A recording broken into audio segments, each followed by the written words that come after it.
Sarah Mitchell wiped the sweat from her forehead with the back of her dirt-stained hand. The morning sun was already beating down on the old barn, and she had 3 more horses to groom before the inspection team arrived. Her father's voice echoed from the main house, sharp and demanding as always. "Sarah, get those stalls cleaned proper. The military folks will be here any minute." She bit back the words that wanted to come out. At 19, Sarah had been working these stables since she could barely reach a horse's belly. Her hands were rough from years of handling reins, brushes, and hay bales. Her clothes were simple and worn old jeans with patches at the knees, a faded blue shirt that used to belong to her older brother before he left for college, and boots that had seen better days. The Mitchell family had been raising horses for the military for over 50 years. It was honest work, but it didn't pay much. Sarah's mother had died when she was 12, leaving her to help run the household while her father focused on the business side of things. She cooked, cleaned, managed the books, and still found time to train the horses better than anyone else in 3 counties. But nobody seemed to notice that part. The sound of vehicles approaching made her stomach tighten. Through the barn door, she could see a convoy of black SUVs kicking up dust on the gravel road.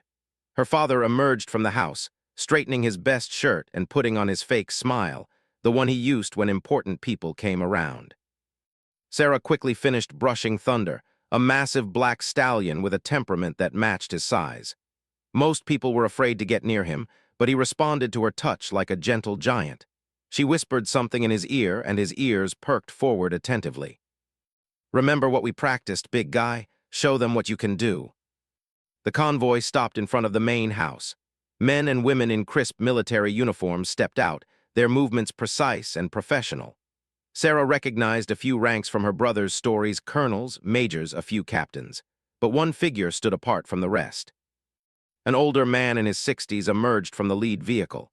His uniform was different, with more decorations and insignia than Sarah had ever seen. Even from a distance, she could tell this was someone important. The way the other officers positioned themselves around him, the slight deference in their posture, this was a person who commanded respect without having to demand it. Her father hurried forward, hand extended in greeting. "General Harrison, welcome to Mitchell Farms. We're honored to have you here, sir." The general shook his hand, but his eyes were already scanning the property. Sarah could see him taking in every detail, the condition of the fences, the cleanliness of the grounds, the quality of the horses visible in the nearest paddock. "Mr. Mitchell, I trust you have the animals ready for evaluation." "Absolutely, sir. We've prepared our finest stock for your review. These horses have been trained to military standards, I can assure you." Sarah almost snorted at that. Her father wouldn't know military training standards if they bit him. All the real training had been done by her, based on research she'd conducted online and through books her brother had sent from his time in the service. The inspection team spread out across the property. Some examined the facilities while others reviewed paperwork with her father. Sarah stayed in the barn, continuing her work but keeping one ear on the conversations outside.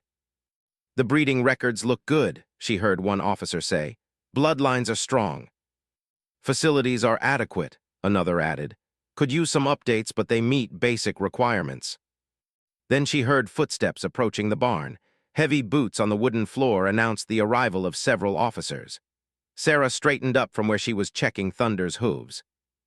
"And this must be where the magic happens," said a colonel with a slight southern accent. He was younger than the general, maybe in his 40s, with the kind of smooth confidence that suggested he'd never had to work with his hands. Her father appeared in the doorway behind them. "This is our main training facility. We've got 12 horses ready for evaluation today." The officers walked through the barn, pointing and discussing various animals. Sarah tried to stay out of their way, but it was difficult in the confined space. When they reached Thunder's stall, the big stallion shifted nervously. "This one's impressive," noted a major. "What's his training level?" Her father puffed up with pride.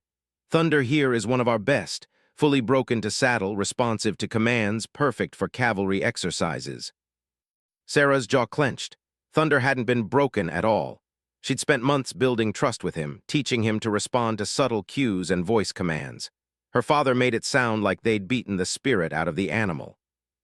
"Mind if we see him in action?" the colonel asked. Of course, Sarah get Thunder saddled up. This was the moment she'd been dreading. Her father always made her handle the difficult demonstrations while taking credit for the results. She grabbed Thunder's tack and began preparing him, aware that all eyes were on her. The officers watched as she worked. She caught a few exchanged glances and whispered comments that didn't sound entirely professional. Bit young to be handling an animal that size, isn't she? Farm girls always think they know horses better than they do. Probably learned everything she knows from YouTube videos. Sarah's face burned, but she kept working. Thunder sensed her tension and nudged her shoulder with his nose, his way of offering comfort. She patted his neck and whispered, "Let's show them what real training looks like." Once Thunder was saddled, she led him out to the main corral. The inspection team gathered around the fence while her father launched into his sales pitch. Thunder responds to traditional cavalry commands. He's been trained for both mounted patrol work and ceremonial duties. Sarah wanted to correct him. Thunder had been trained for much more than that, but her father didn't know the extent of what she'd accomplished with the horse. She'd studied advanced equestrian techniques, military horsemanship manuals, and even some specialized training methods used by mounted police units. "Let's see basic commands first," the colonel suggested. Sarah mounted Thunder and guided him through a series of simple maneuvers. Walk, trot, halt, back up, all executed perfectly. Thunder responded to the slightest pressure from her legs or shift in her weight. She could feel the horse's eagerness to show off more of what he'd learned. Adequate was the colonel's assessment. Nothing special but functional. The casual dismissal stung. Sarah and Thunder had worked too hard to be written off as adequate. Without thinking, she guided Thunder into a more complex routine, sidestepping, pivoting on his hindquarters, moving in precise geometric patterns around the corral. The officers took more notice now. Thunder was demonstrating the kind of precision and responsiveness that took years to develop. But instead of acknowledgement, Sarah heard more whispered comments. "Showing off now. Probably the only thing she's good at. Hope she can do something useful when Daddy's farm goes under." Her father shot her a warning look. He didn't want her upstaging his presentation or doing anything that might seem too advanced for his simple farm operation.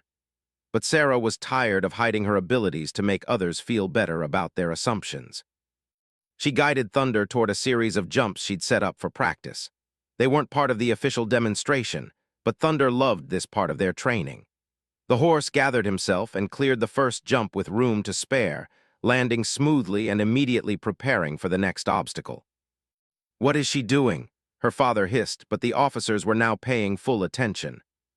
Thunder cleared all 5 jumps in sequence, then transitioned smoothly into a series of advanced dressage movements that showcased both his athletic ability and the subtle communication between horse and rider.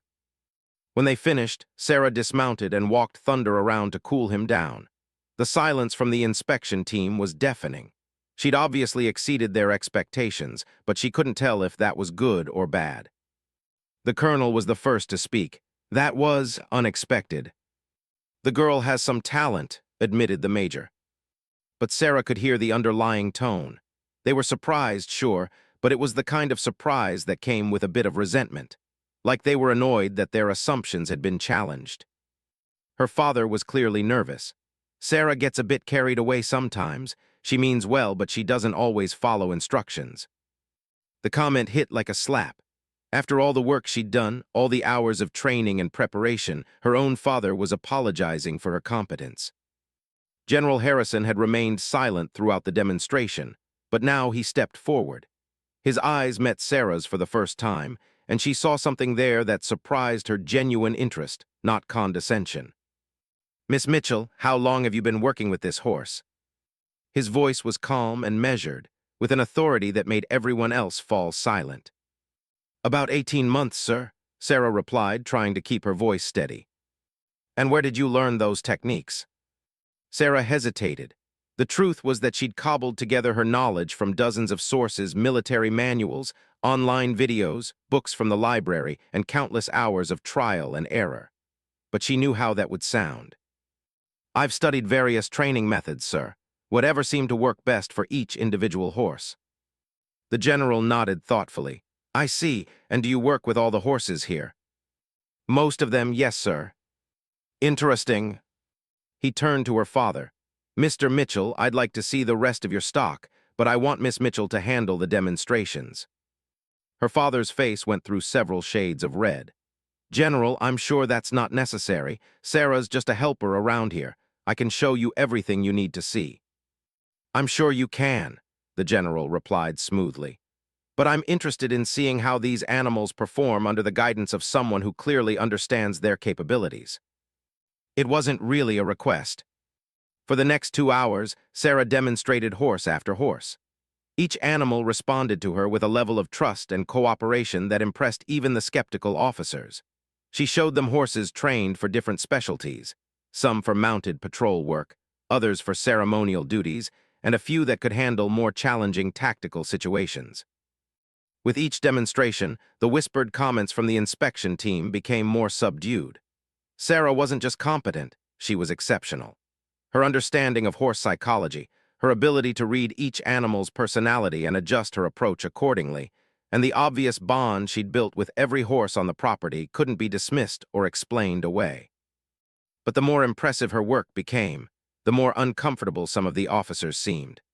They'd come expecting to evaluate a simple farm operation, and instead they were watching a level of horsemanship that belonged in elite military units. When the formal demonstrations were complete, the inspection team gathered for a private conference.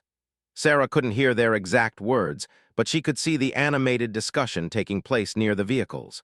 Some officers seemed to be arguing for something, while others appeared resistant. Her father approached her while they waited. "You went too far today, Sarah. These people don't like to be shown up by a farm girl."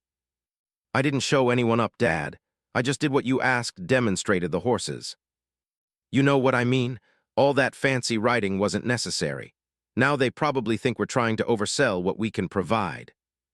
Sarah wanted to argue, but she'd learned long ago that her father wasn't interested in her perspective. In his mind, she was still the little girl who needed to stay quiet and let the adults handle important matters.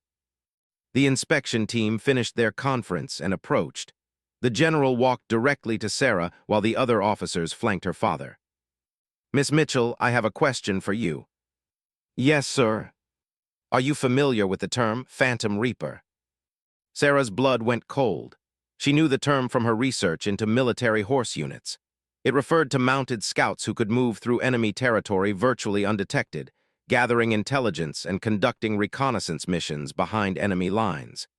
It was specialized work that required both exceptional horsemanship and advanced tactical training. But how could the general know that she'd studied such things? I've read about historical cavalry scouts, sir." The general's expression didn't change, but something flickered in his eyes. "Have you indeed? And what did you learn from that reading?" Sarah felt like she was walking into a trap, but she couldn't see the edges of it yet. That successful reconnaissance requires a different kind of partnership between horse and rider, more intuitive communication, the ability to move as one unit rather than a person controlling an animal. The general nodded slowly. "And do you think such skills could be taught to others?" I think some people have a natural ability that can be developed, but not everyone." "Interesting perspective." The general turned to address the entire group. "Mr. Mitchell, I'm prepared to approve your contract for the standard cavalry horses. The animals meet our specifications and appear to be well trained for basic military applications." Her father beamed with relief and satisfaction. "Thank you, General. It's been an honor working with the military." "However," the general continued, "I have an additional proposal to discuss, something that goes beyond our standard procurement needs." Sarah noticed that the other officers exchanged glances. Whatever the general was about to propose, they hadn't been expecting it. "We occasionally have specialized requirements that call for more advanced training methods. Horses and riders capable of operating in challenging environments where standard techniques aren't sufficient."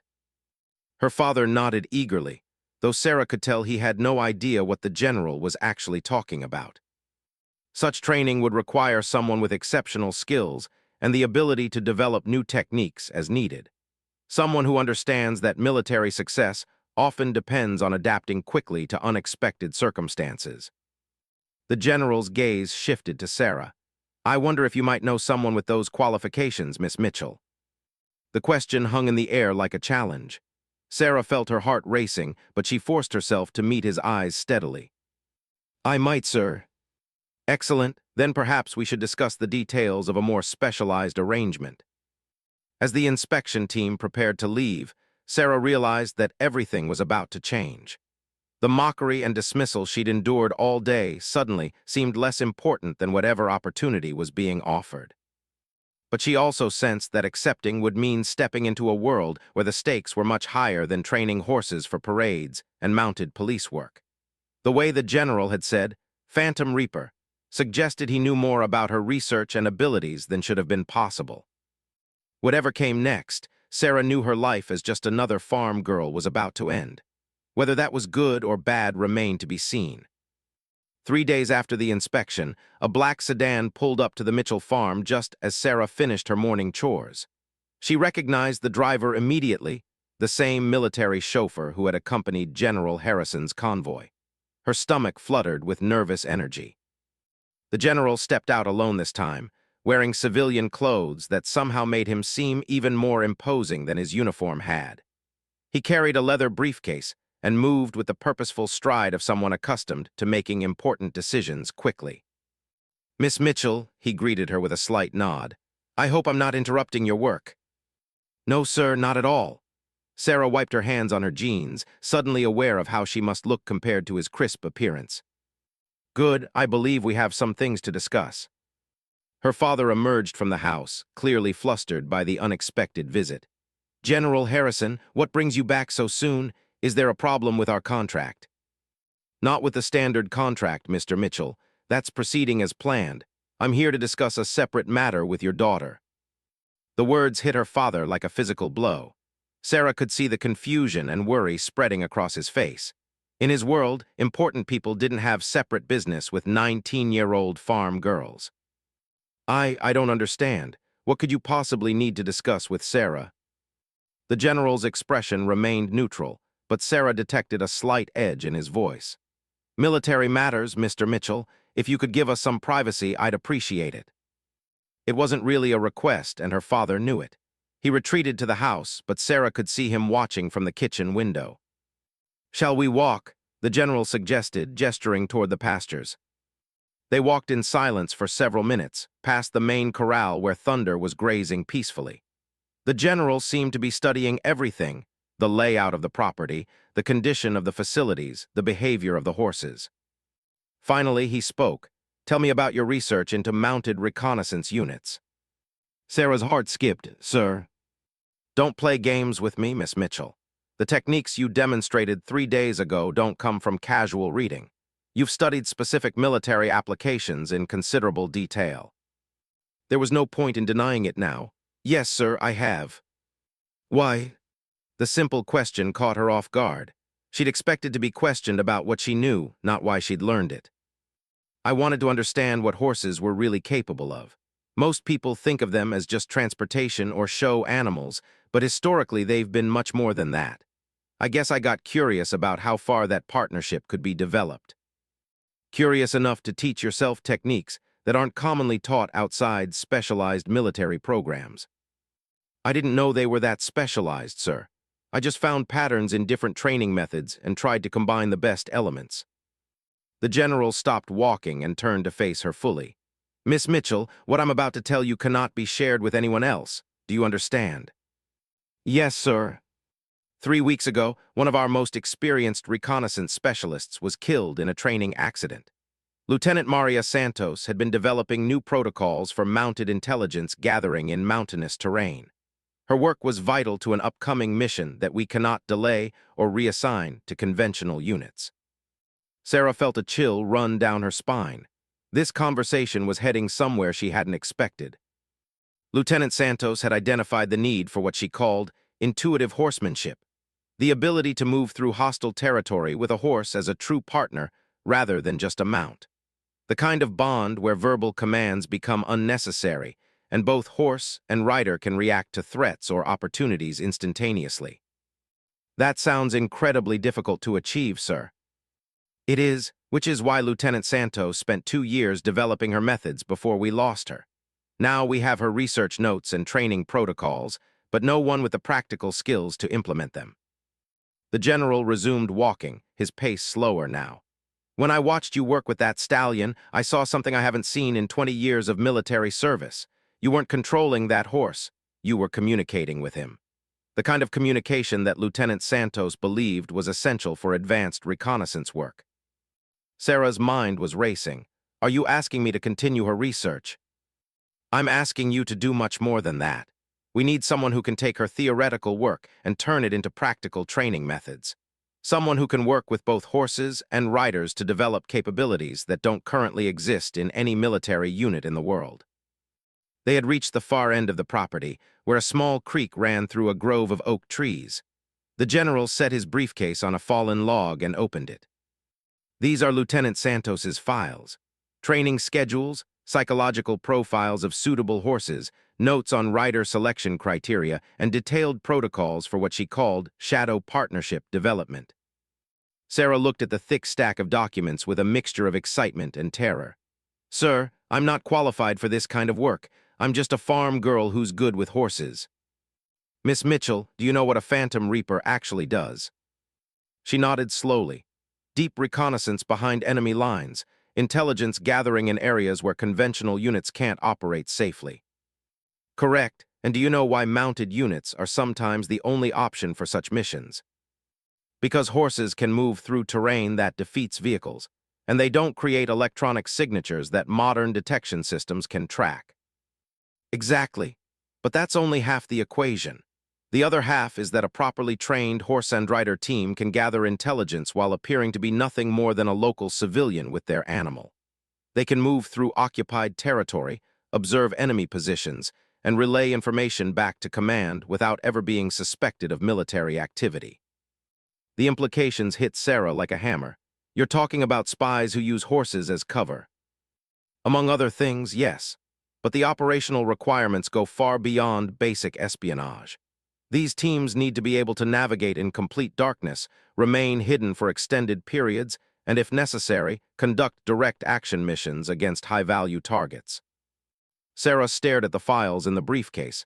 And you think I can train people to do that? I think you have abilities that can't be taught in conventional military schools. The way you read that stallion's body language, anticipated his reactions, and adjusted your approach in real time. Those are exactly the skills we need to develop in our reconnaissance specialists. The general pulled out a single sheet of paper from the top of the stack. This is Lieutenant Santos's assessment of what kind of person could successfully complete her training program. I want you to read it.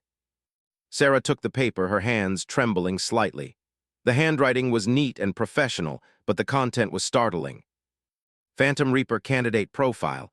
Individual must demonstrate exceptional intuitive understanding of equine psychology. Formal training less important than natural ability to form deep bonds with animals. Candidate should show evidence of independent learning and problem-solving skills.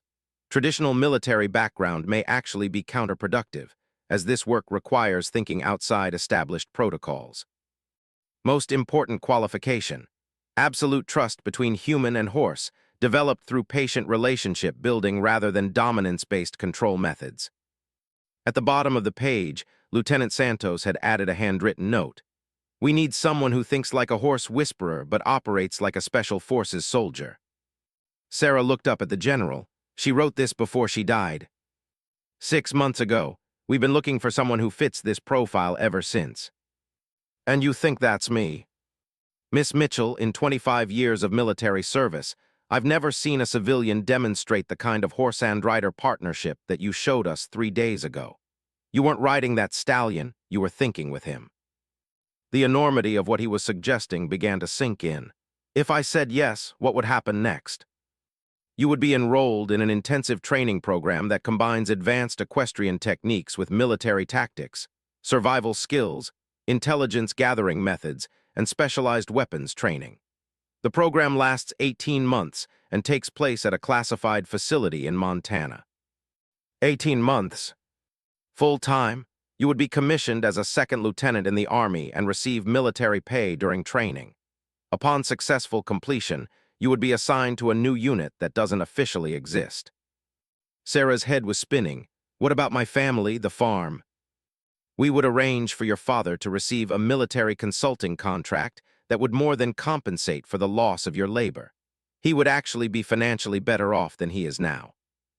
The general closed the briefcase and picked it up. I need an answer within 48 hours. This offer will not be made again, and if you decline, you'll be required to sign documents ensuring that this conversation never happened. They walked back toward the house in silence. Sarah's mind was churning with possibilities and fears. Everything she'd ever learned about horses, every technique she'd developed through years of patient experimentation, suddenly seemed like preparation for something she'd never imagined. But the risks were enormous. She would be leaving everything familiar behind to enter a world where mistakes could cost lives. Military service was dangerous under the best circumstances, and this sounded like something far beyond normal military service. As they reached the main yard, her father came out to meet them. "Is everything all right?" "Everything is fine, Mr. Mitchell," the general replied. "I've made your daughter an offer that requires careful consideration." "What kind of offer?"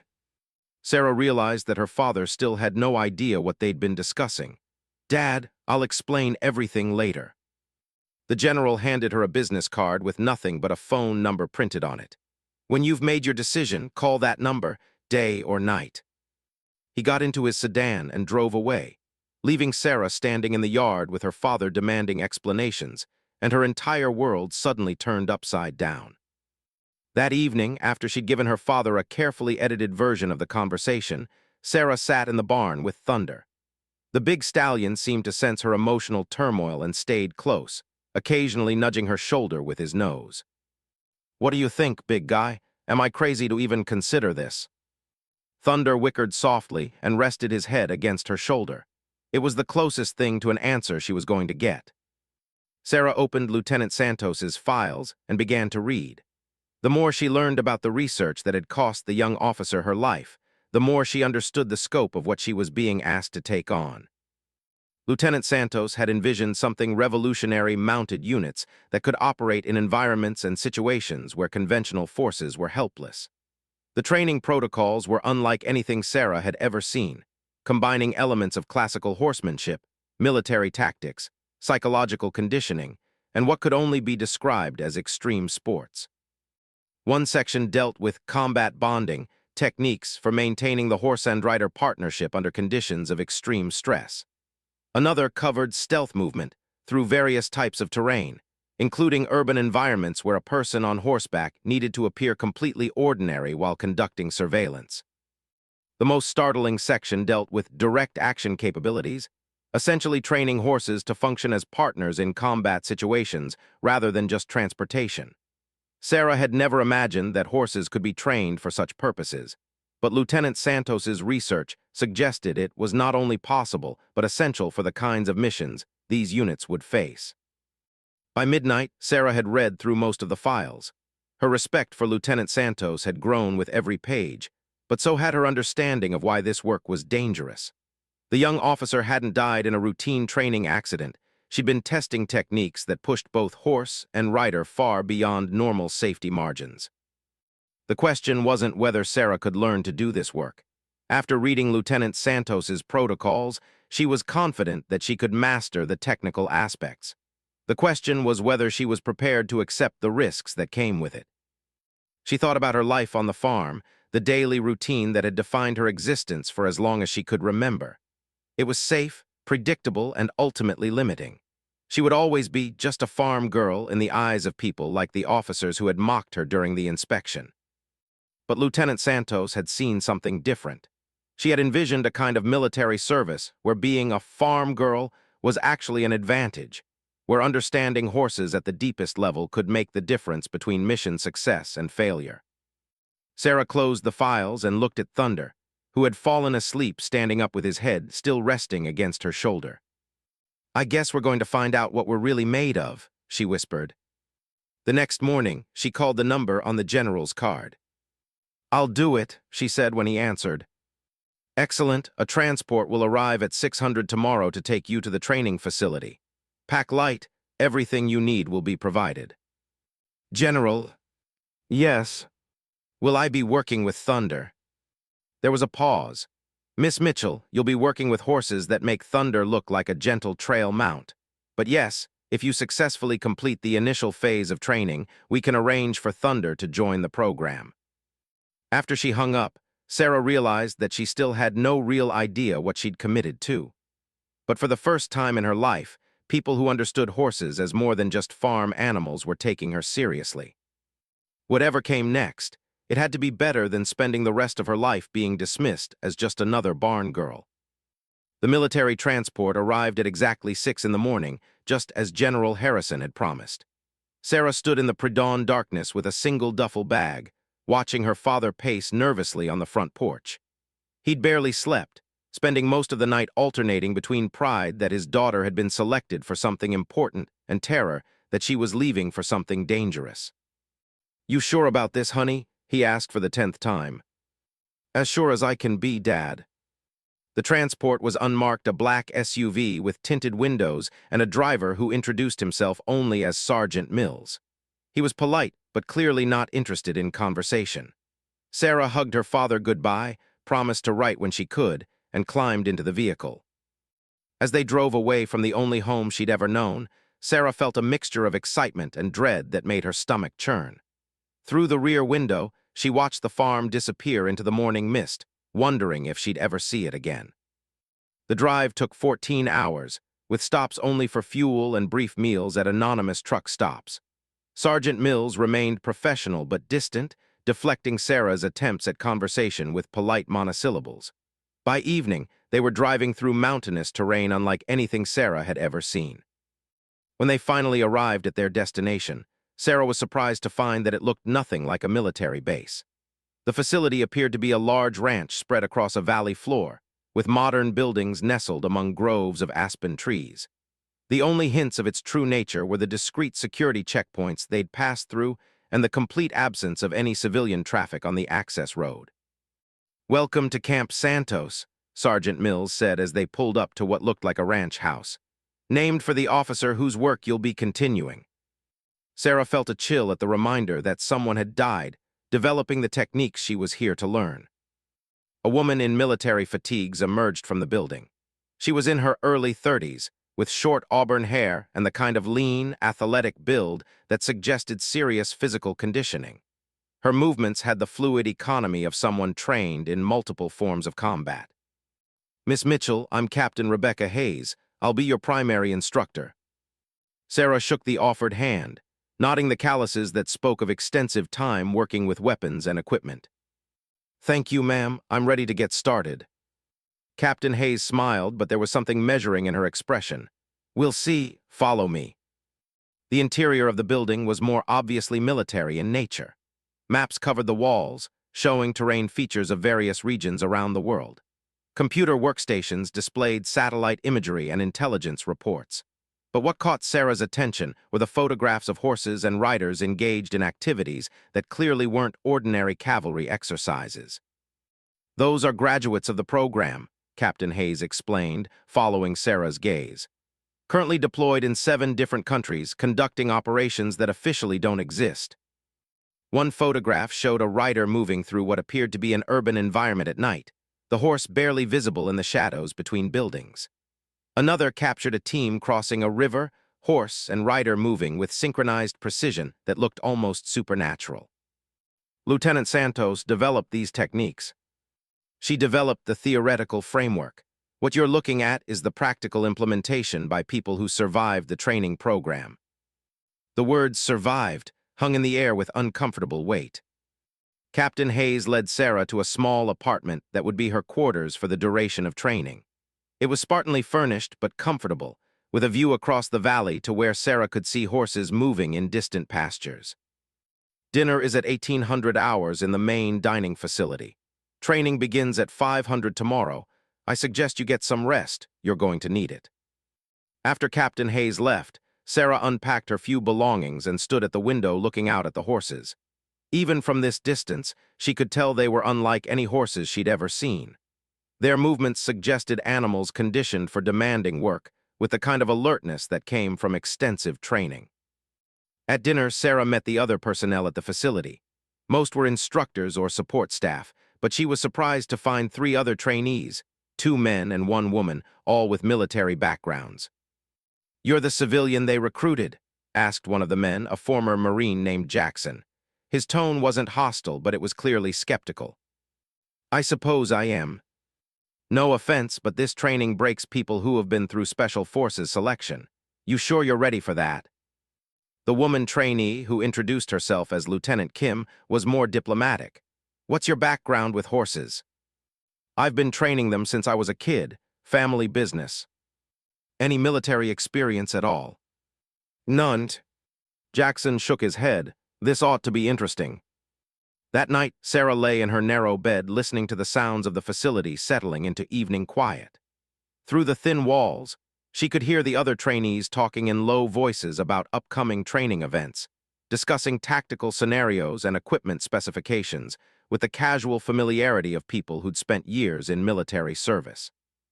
For the first time since accepting General Harrison's offer, Sarah wondered if she'd made a terrible mistake. These people spoke a language she didn't understand, referenced experiences she'd never had, and seemed to take for granted knowledge she didn't possess. But then she remembered Lieutenant Santos's research notes and the emphasis on intuitive horsemanship rather than traditional military training. Maybe her lack of conventional background was actually an advantage.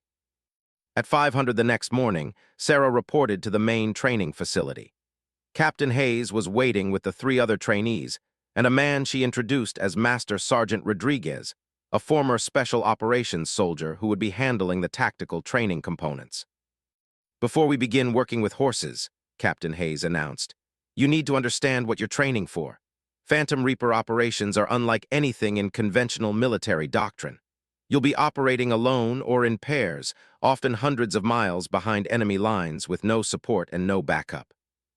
She clicked a remote control, and a large screen displayed a map of a mountainous region Sarah didn't recognize. "This is your target area for the final exercise. You'll be inserted at night, navigate 50 miles of hostile terrain, conduct surveillance on enemy positions, and extract with intelligence that could affect the outcome of a broader military campaign." Jackson raised his hand. "Ma'am, what constitutes enemy positions for training purposes?" "Experienced military personnel playing opposition forces.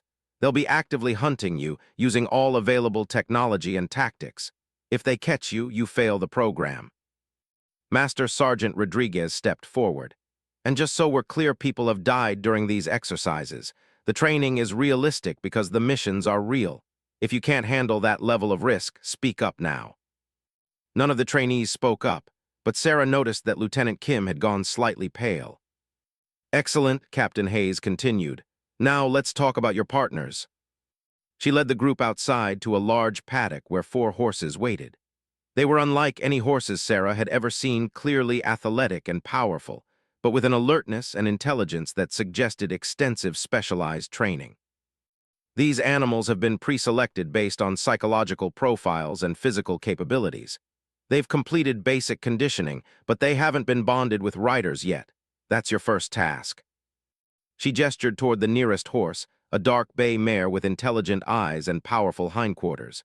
"Sarah, this is Phantom. She was Lieutenant Santos's primary research subject." Sarah felt her breath catch. She was being asked to work with the horse that had been Lieutenant Santos's partner when she died.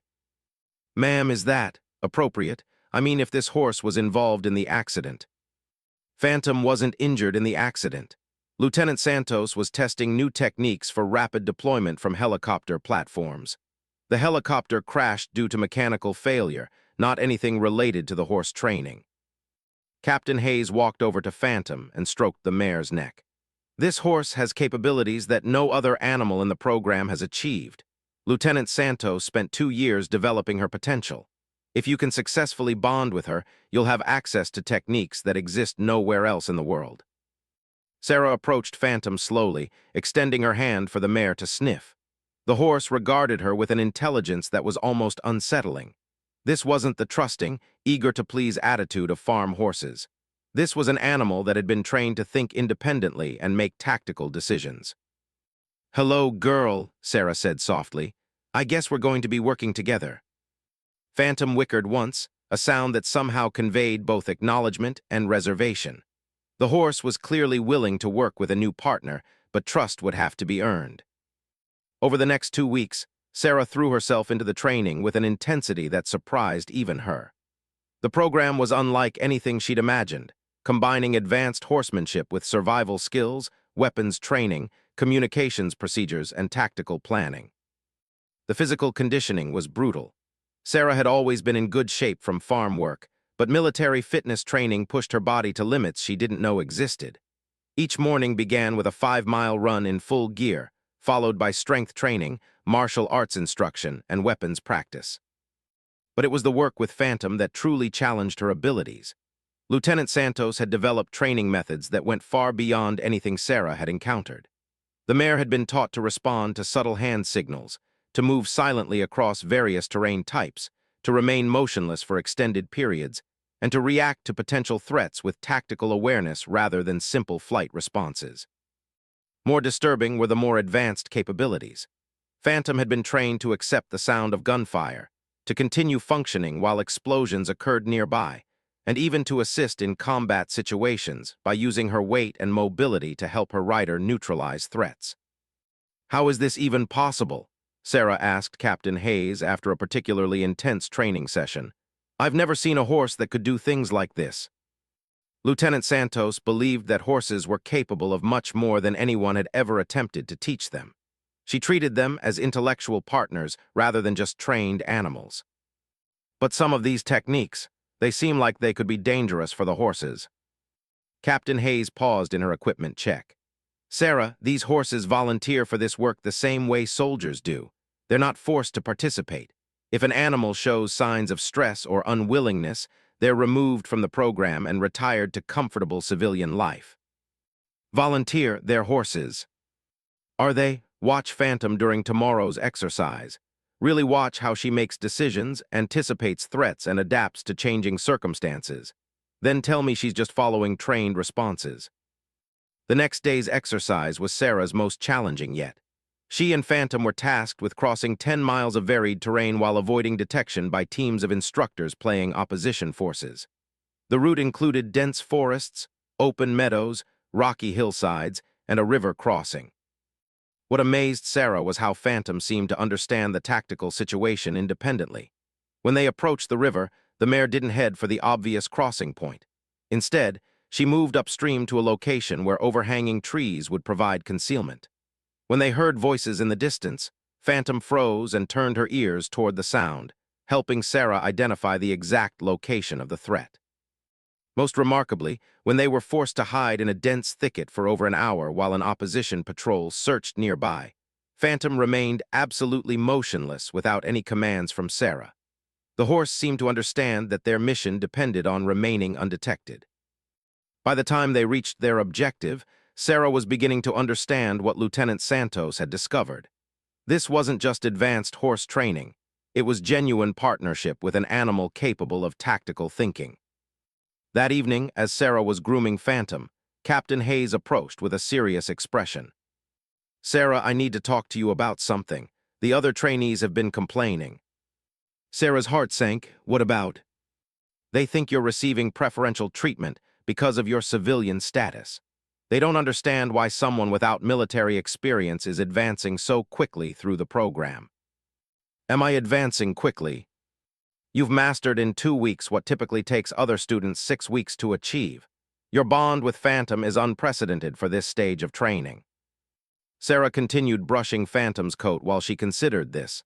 "Are they right? Am I getting special treatment?" "No, you're succeeding because you have natural abilities that can't be taught in military schools. But that's creating resentment among people who have spent years earning their qualifications the hard way." "What do you want me to do about it?" Captain Hayes was quiet for a moment.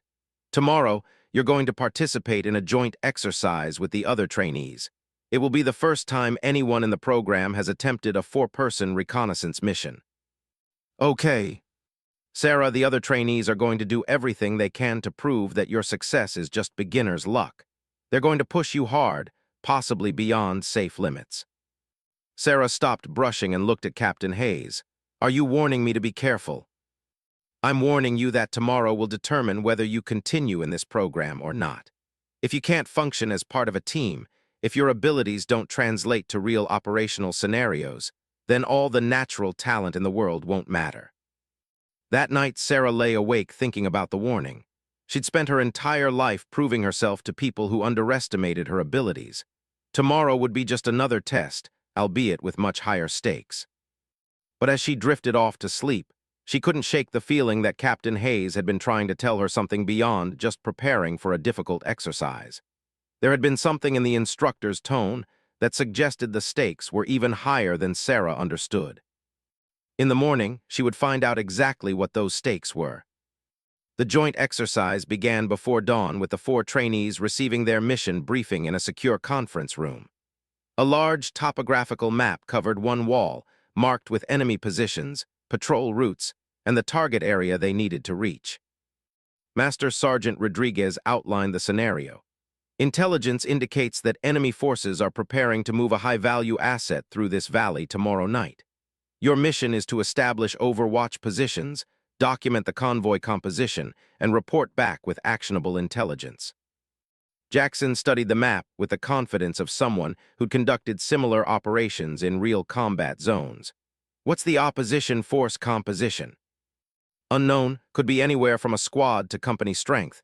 They'll be actively patrolling and have established checkpoint positions here, here, and here. Rodriguez pointed to marked locations on the map.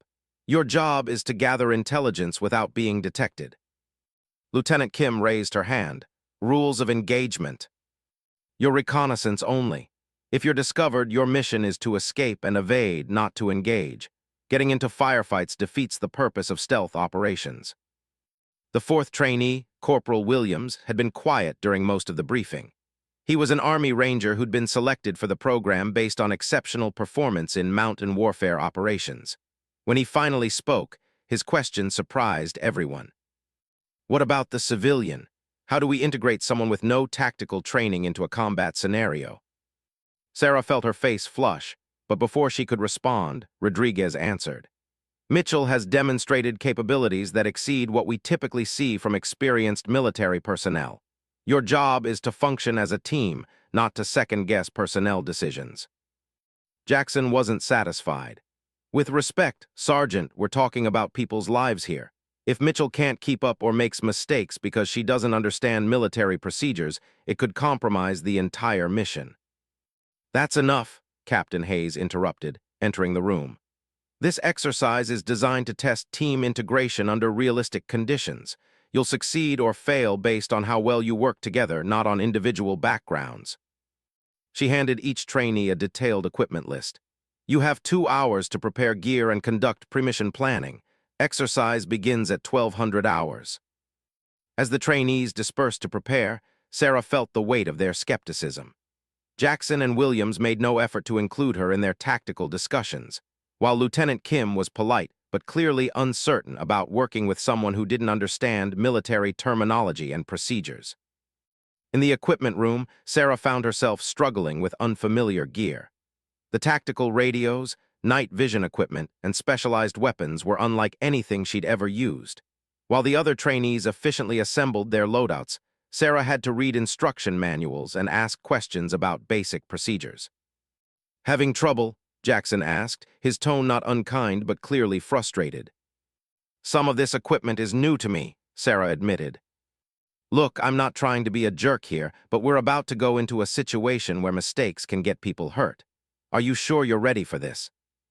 Sarah looked up from the radio she'd been trying to configure. I understand your concern, but I'm here for the same reason you are, because someone believes I can contribute to mission success. Williams joined the conversation. Contributing isn't the same as not being a liability. Have you ever been in a situation where people were actively trying to kill you? No, Sarah said honestly, but I've worked with dangerous animals in life-threatening situations. I understand calculated risk and the importance of staying calm under pressure. Jackson snorted. Dealing with farm animals isn't the same as combat. You're right, it's not. But understanding how to read body language, anticipate aggressive behavior, and respond to threats without escalating situations, those skills transfer to more than just animal handling. Lieutenant Kim had been listening to the exchange while checking her weapons. Maybe we should focus on the mission instead of arguing about qualifications. She was right, but Sarah could feel the tension that would make teamwork difficult. The other trainees saw her as a weak link, and nothing she said would change their minds until she proved herself through performance. At 1200 hours, the 4 trainees mounted their horses and departed the training facility. The exercise area covered over 100 square miles of mountainous terrain, with opposition forces deployed throughout the region using realistic patrol patterns and security procedures.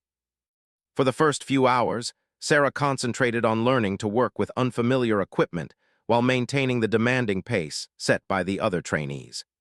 The tactical radios required different procedures than civilian communications equipment, and the night vision goggles changed everything about how she navigated in low-light conditions. But it was Phantom who kept her from falling behind. The mare seemed to understand that they were participating in something more complex than their usual training exercises. She moved with extra caution, paying attention to sounds and scents that might indicate other horses or human activity in the area. As afternoon shifted toward evening, the team reached their first checkpoint, a ridge overlooking the valley where the enemy convoy was expected to appear. Jackson took charge of establishing their observation post, directing the others to positions that would provide overlapping fields of view while maintaining concealment. Mitchell, you take the eastern approach. If anyone comes up that trail, you're our early warning. Sarah positioned herself and Phantom among a cluster of boulders that provided good cover while allowing observation of the designated area. As darkness fell, she activated her night vision equipment and settled in for what could be a long wait. 2 hours into the surveillance, Phantom's ears perked forward in a way that Sarah had learned to recognize. The mare had detected something that hadn't yet registered on any of the electronic equipment. Sarah activated her radio. Possible contact approaching from the east, Phantom's picking up something. Confirm contact, Jackson's voice came back. Visual or audio? Negative on both. Horse is alerting to something beyond normal sensory range. There was a pause before Williams responded. We don't have contact on any surveillance equipment. Are you sure you're not just nervous? Sarah was about to respond when she heard the faint sound of movement in the forest below. Moments later, her night vision revealed 2 figures moving carefully up the trail, opposition forces, conducting exactly the kind of patrol that could compromise their position. Contact confirmed. 2 personnel moving north on the eastern trail. They'll reach this ridge in approximately 10 minutes. The team went into immediate action, using predetermined signals to communicate position changes without verbal radio traffic that could be intercepted. Sarah and Phantom relocated to a secondary position that maintained observation capability while reducing their exposure to discovery. As the opposition patrol reached the ridge, Sarah watched them through her night vision scope. They moved with the professional competence of experienced soldiers, checking likely hiding spots and using tactical communication procedures that indicated serious training. One of the patrol members stopped directly below Sarah's new position and spent several minutes examining the ground with a flashlight. If they'd remained in the original location, they would almost certainly have been discovered. After the patrol moved on, Jackson's voice came over the radio with a note of surprise. Good call on the early warning. How did your horse pick up movement before our equipment did? Enhanced hearing and scent detection. She can identify human activity from much greater distances than electronic sensors. Noted, that could be useful going forward. The acknowledgement was small, but Sarah could hear a change in Jackson's tone. She was no longer just the untrained civilian, she was a team member who'd contributed to mission security. The convoy arrived 3 hours later, exactly as intelligence had predicted. 4 vehicles with military escort moved through the valley in a formation that suggested high-value cargo. Sarah and the other trainees documented vehicle types, personnel numbers, weapons configurations, and movement patterns that would be essential for planning any subsequent operations. But as they prepared to withdraw from their observation positions, Phantom alerted again, this time with the kind of urgency that indicated immediate danger. Multiple contacts approaching from multiple directions, Sarah reported. We may have been compromised. Through their night vision equipment, the team could now see opposition forces moving to surround their position. Somehow, their presence had been detected despite maintaining strict noise and light discipline. They're using thermal imaging, Lieutenant Kim reported. Body heat signatures from the horses must have given away our positions. Jackson's voice was tense over the radio. We need to extract immediately. Individual routes back to base, rendezvous at Checkpoint Alpha in 6 hours. As the team prepared to scatter, Williams called out over the radio. Mitchell, can you handle extraction without support? It was a fair question. Sarah had never attempted to evade pursuit by hostile forces, and making mistakes could endanger not just herself, but potentially compromise the other team members if she was captured. I'll manage, she replied, but privately she wasn't sure. As Sarah and Phantom began their evasion route, she quickly realized that her lack of tactical training was a serious disadvantage.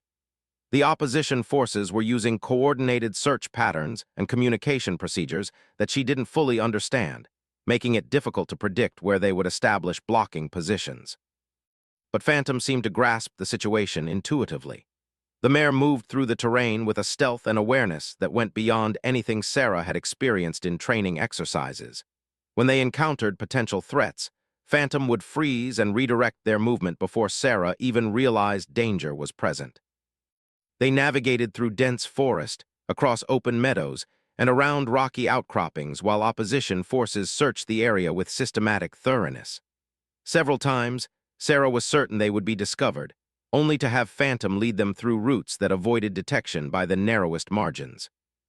The most challenging moment came when they reached a river crossing that was being watched by an opposition patrol. Sarah could see at least 4 personnel with night vision equipment, positioned to observe anyone attempting to ford the water. There was no apparent way around the obstacle. The alternative routes would add hours to their escape time and increase the likelihood of running into other patrols. Sarah was about to call for support when Phantom made a decision independently. The mare moved upstream along the riverbank, staying in the shadows of overhanging trees. Instead of attempting to cross at the obvious ford, she entered the water at a point where the current ran fast and deep, conditions that would make detection more difficult, but crossing much more dangerous.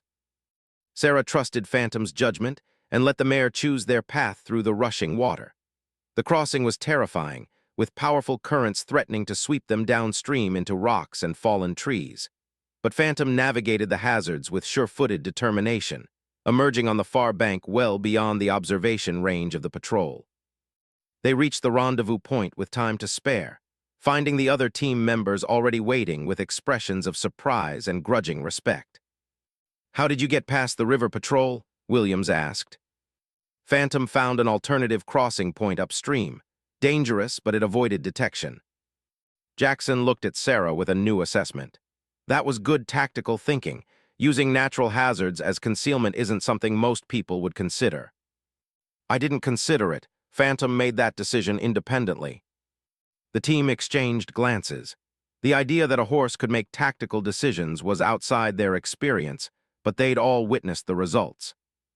Lieutenant Kim was the first to articulate what they were all thinking. That horse isn't just well-trained. She's actually thinking through problems and making strategic choices. That's what Lieutenant Santos discovered, Sarah explained. These animals aren't just following programmed responses. They're genuine partners capable of independent tactical decision-making. Master Sergeant Rodriguez had been waiting at the rendezvous point to debrief the exercise. His assessment was blunt but positive. Team functioned well under pressure. Intelligence gathered meets operational requirements. Mitchell exceeded expectations for someone with no tactical background. But it was his final comment that really mattered. Exercise complete. All trainees advanced to final phase training. As they rode back to the base facility, Sarah realized that something fundamental had changed. The other trainees no longer saw her as a liability or an experiment. She'd proven that her unconventional background could contribute to mission success in ways that traditional military training couldn't replicate. But she'd also learned that her partnership with Phantom was even more remarkable than she'd understood. The mare wasn't just exceptionally well-trained. She was capable of tactical thinking that bordered on the supernatural. Tomorrow, they would begin preparation for the final exercise that would determine whether Sarah could graduate from the program and become what Lieutenant Santos had envisioned, a Phantom Reaper, capable of operations that existed nowhere else in military doctrine. For the first time since arriving at the facility, Sarah felt confident that she belonged here. But she also understood that the real test was still ahead. The final exercise was unlike anything the trainees had experienced during their months of preparation. Instead of the controlled environment of the training facility, they would be operating in genuine hostile territory against real opposition forces who had no idea that the exercise was taking place. General Harrison himself arrived to conduct the mission briefing, bringing with him an air of gravity that made clear this was no longer just training. Intelligence sources have confirmed that enemy operatives are using a remote facility in the Colorado Rockies to coordinate activities against U.S. interests. Your mission is to gather actionable intelligence on their operations, personnel, and communications procedures. The general clicked through a series of satellite images showing a compound nestled in a valley over 200 miles from their current location. This is not a simulation. These are real hostiles engaged in real operations. If you're discovered, they will attempt to kill or capture you. Sarah felt her mouth go dry. After months of training exercises against instructors playing opposition forces, the reality of facing actual enemies was overwhelming. The facility is believed to house between 20 and 40 operatives, with rotating security patrols and sophisticated surveillance equipment. Your insertion will be by helicopter to a location 50 miles from the target, after which you'll navigate to the objective area using only your horses and basic equipment. Jackson raised his hand. Sir, what are our rules of engagement? You are authorized to use lethal force only if necessary for self-defense or mission completion. Primary objective is intelligence gathering. Secondary objective is escape and evasion if compromised. Tertiary objective is target elimination only if opportunity presents itself without compromising primary mission. The general's expression became even more serious. I want to be absolutely clear about something. This mission carries genuine risk of death or capture. If anyone has reservations about proceeding, speak now. There will be no shame in withdrawing at this point. Sarah looked around the room at her fellow trainees. Williams and Jackson appeared grimly determined, while Lieutenant Kim showed the kind of focused intensity that Sarah had learned to associate with people preparing for combat. None of them spoke up. Very well, you have 12 hours to prepare equipment and conduct final planning. Insertion is at 300 hours. As the briefing concluded, Sarah realized that this was the moment Lieutenant Santos had been training for when she died. The techniques, the partnership with Phantom, the months of preparation, everything had been leading to this test under actual operational conditions. Captain Hayes approached her as the others dispersed. Sarah, are you ready for this? I think so, ma'am, as ready as I can be. You've exceeded everyone's expectations during training, but this is different. Real enemies, real consequences, no safety net. Sarah nodded. I understand. Do you? Because once that helicopter drops you off, you'll be operating in an environment where your inexperience could get people killed. The other trainees have been in combat before. They understand what it means to have someone shooting at you. Captain, I've been preparing for this my entire life, even if I didn't know it. Every difficult horse I've worked with, every dangerous situation I've navigated, every time I've had to stay calm when things went wrong, it's all been preparation for something like this. Captain Hayes studied her for a long moment. Lieutenant Santos said something similar before her final mission. She believed that the qualities that made someone exceptional with horses were the same qualities needed for this kind of work. Do you think she was right? I guess we're about to find out. The helicopter insertion took place in complete darkness, with the aircraft using terrain-following flight patterns to avoid detection by radar or visual observation. Sarah had never been in a military helicopter before, and the combination of darkness, noise, and violent maneuvering made her violently airsick. But as soon as she and Phantom were on the ground, everything changed. The familiar weight of the saddle, the responsive movement of the horse beneath her, the quiet communication that had developed between them over months of training, it all came together in a way that made the dangerous mission feel almost routine. The team moved out immediately, using night vision equipment to navigate through terrain that was both spectacular and treacherous. Rocky canyons, dense forest, and steep mountain passes created a three-dimensional maze that would challenge even experienced wilderness travelers. But it was during the second night of movement that Sarah first understood what made Phantom Reaper operations unique. They encountered a civilian hunting party, 3 men with rifles and camping equipment who were obviously unaware of any military activity in the area. Traditional military units would have either avoided the civilians entirely or detained them to prevent compromise of the mission. But Phantom Reaper doctrine called for a different approach. "We're going to pass ourselves off as recreational riders," Lieutenant Kim explained during a hasty planning session. "Civilian cover allows us to gather information while appearing completely innocent." Sarah watched as her teammates transformed themselves from military operators into ordinary people on a camping trip. Equipment was concealed, military bearing was replaced with casual postures, and tactical communication gave way to normal conversation. When they encountered the hunting party, the deception was complete. Jackson introduced them as friends on a multi-day trail ride, while Williams displayed the kind of folksy charm that made their presence seem entirely natural. The hunters were happy to share information about the area, including observations about unusual activity near the valley that was their target destination. One hunter mentioned seeing helicopters and vehicles in areas that were supposedly uninhabited wilderness. "Probably government folks doing some kind of survey work," he speculated. "They've got that whole valley cordoned off with signs about restricted access." The intelligence was valuable, but what impressed Sarah was how naturally her teammates had assumed civilian roles. This was the kind of operational flexibility that couldn't be taught in conventional military training. As they approached the target area, the mission took on a different character. The territory was clearly under some form of surveillance, with motion sensors, camera systems, and patrol routes that suggested professional security measures.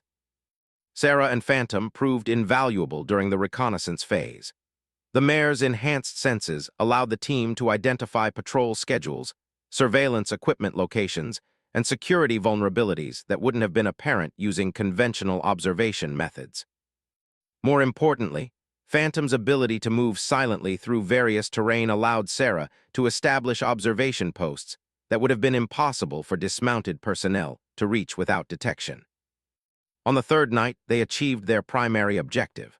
From a concealed position on a ridge overlooking the facility, Sarah was able to document personnel, vehicle movements, communications procedures, and facility layout using specialized surveillance equipment.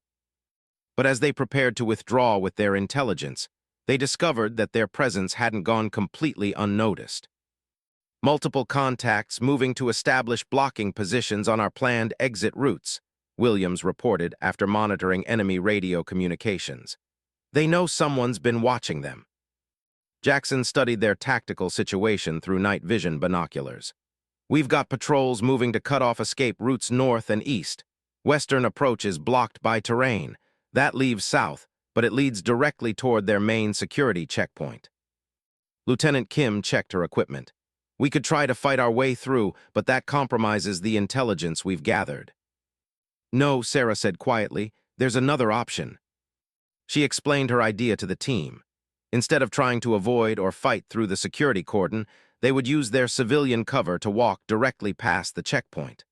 4 people on horseback, moving at a casual pace, appearing to be recreational riders who had gotten lost in the wilderness.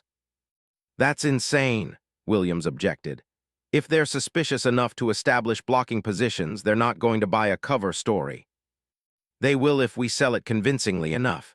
These people are looking for military operatives conducting covert reconnaissance. They're not looking for lost tourists." Jackson considered the plan. "It could work, but if they decide to detain us for questioning, we're in serious trouble." "Less trouble than if we try to shoot our way out," Sarah pointed out.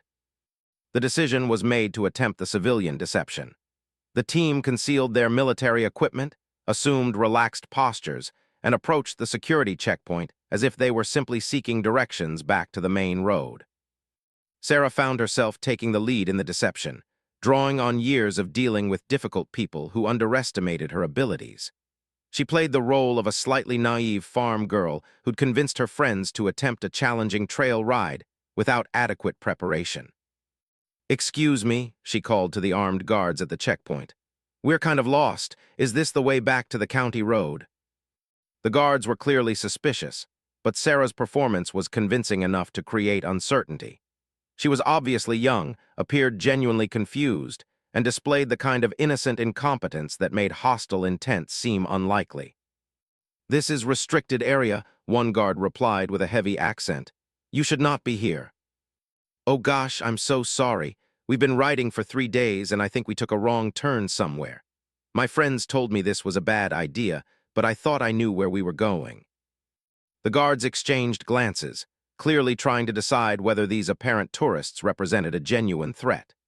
Sarah's teammates played their roles perfectly. Jackson as the frustrated friend who'd been against the trip from the beginning, Williams as the peacemaker trying to keep everyone calm, and Lieutenant Kim as the practical one focused on getting them safely home. After several tense minutes, the guards decided that 4 lost recreational riders didn't justify the complications that would come with detention and interrogation. They provided directions to the county road and waved the team through with warnings about staying in approved recreation areas. As they rode away from the checkpoint, Sarah felt a mixture of relief and amazement.